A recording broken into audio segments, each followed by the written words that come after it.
ब्रह्मांड की उत्पत्ति से भी पहले, जब समय ना था, ना स्थान था, तब केवल एक ही अनंत चेतना थी, महादेव। शिव पुराण कहता है कि जब इस सृष्टि को पहले प्रकाश की जरूरत थी, तब महादेव स्वयं इस धरती पर ज्योति यानी साक्षात प्रकाश के रूप में प्रकट हुए। पृथ्वी पर ऐसे 12 स्थान हैं जहां यह दिव्य ऊर्जा आज भी साक्षात मौजूद है, और इनमें सबसे पहला और सबसे शक्तिशाली प्रकाश स्तंभ है सोमनाथ ज्योतिर्लिंग। एक ऐसा स्थान जहां स्वयं चंद्रमा को अपने अहंकार और अवसाद से मुक्ति मिली। एक ऐसा स्थान जिसका सीधा संबंध हमारी आत्मा, हमारी ब्रह्मांडीय ऊर्जा से है। आज के इस विशेष आध्यात्मिक सफर में हम सोमनाथ के केवल इतिहास को नहीं जानेंगे, बल्कि उस आध्यात्मिक और वैज्ञानिक रहस्य को समझूंगी जो आपकी चेतना को जगा देगा। अगर आप भी महादेव की इस ऊर्जा को सच में महसूस करना चाहते हैं, तो कुछ मिनटों के लिए अपने मन को शांत कर लीजिए और इस यात्रा में हमारे साथ लीन हो जाइए। जय शिव शंभू, मैं हूँ जिया। दोस्तों, अध्यात्म में चंद्रमा को मन का कारक माना जाता है। चंद्रमा मन सो जाता, जैसी चंद्रमा की कलाएं घटती बढ़ती हैं, वैसे ही इंसान का मन भी सुख और दुख में बदलता रहता है। पौराणिक कथा के अनुसार जब प्रजापति दक्ष ने चंद्रमा को क्षय रोग का श्राप दिया, तो उनकी चमक खत्म होने लगी।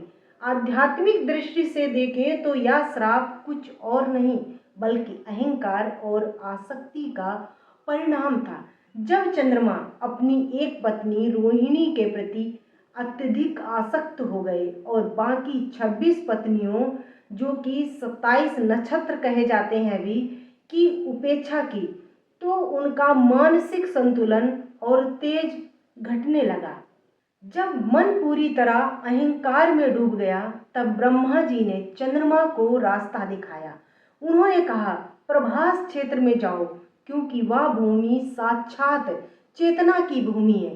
चंद्रमा वहां गए। उन्होंने खुद को पूरी तरह महादेव के चरणों में समर्पित कर दिया और महामृत्युंजय मंत्र का मानसिक जाप शुरू किया। 6 महीने तक बिना हिले, बिना कुछ सोचे, केवल शिव नाम की गूंज। सोचिए, जब मन यानी कि चंद्रमा पूरी तरह शांत होकर आत्मा मतलब शिव में विलीन हो जाता है, तो क्या होता है चमत्कार। महादेव प्रकट हुए। उन्होंने कहा, सोमदेव, प्रकृति के नियम को बदला नहीं जा सकता, लेकिन संतुलित किया जा सकता है। शिव जी ने चंद्रमा को अपनी जटाओं में स्थान दिया। उन्होंने वरदान दिया कि 15 दिन तुम्हारा तेज घटेगा, ताकि तुम्हें विनम्रता याद रहे, और 15 दिन तुम्हारा तेज बढ़ेगा, ताकि संसार को प्रकाश मिलता रहे। जहाँ मन का मिलन परमात्मा से हुआ, वही स्थान कहलाया सोमनाथ। क्या आप जानते हैं कि प्राचीन ऋषियों ने सोमनाथ को ही पहला ज्योतिर्लिंग क्यों चुना? इसके पीछे एक गहरा आध्यात्मिक विज्ञान है। पृथ्वी के अपने ऊर्जा केंद्र होते हैं, जिन्हें ले लाइन्स या एनर्जी वोर्टेक्स कहा जाता है। सोमनाथ मंदिर ठीक उसी बिंदु पर स्थित है जहां ब्रह्मांडीय ऊर्जा, कॉस्मिक एनर्जी, पृथ्वी के मैग्नेटिक फील्ड से सबसे तीव्रता से टकराती है। जब कोई साधक सोमनाथ के गर्भगृह में बैठकर ध्यान लगाता है, तो मंदिर की बनावट और ज्योतिर्लिंग की ऊर्जा के कारण उसका मूलाधार चक्र से लेकर सहस्त्रार चक्र तक यानी 7वें चक्र तक ऊर्जा का प्रवाह बहुत तेजी से होने लगता है।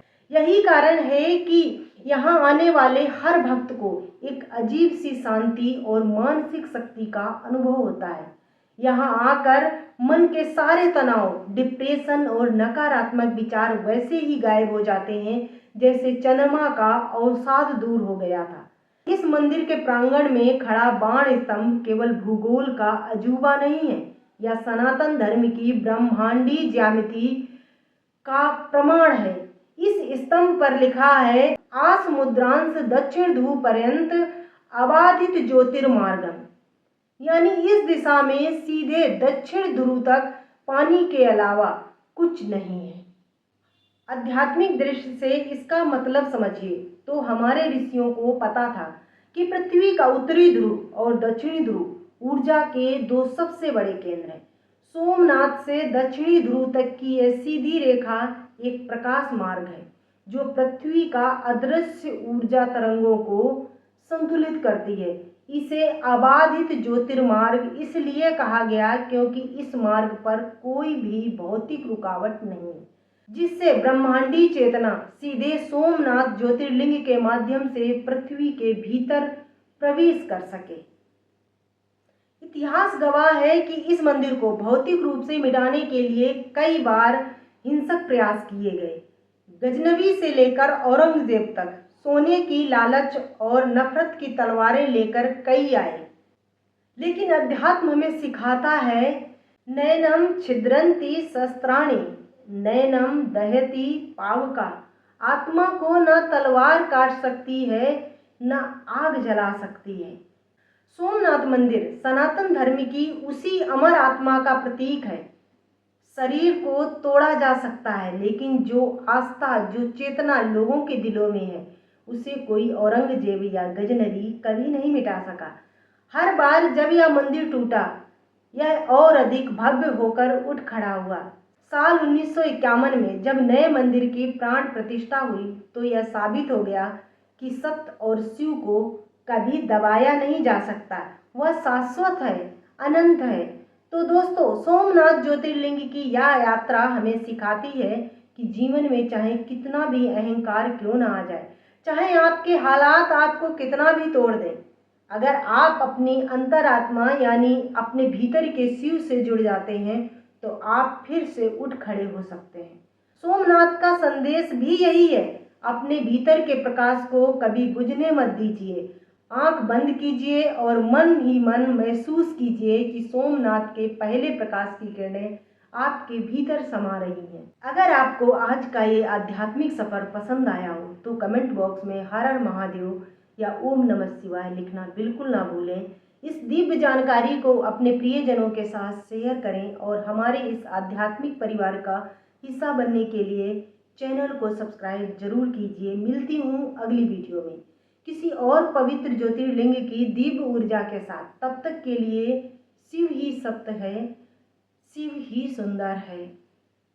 धन्यवाद।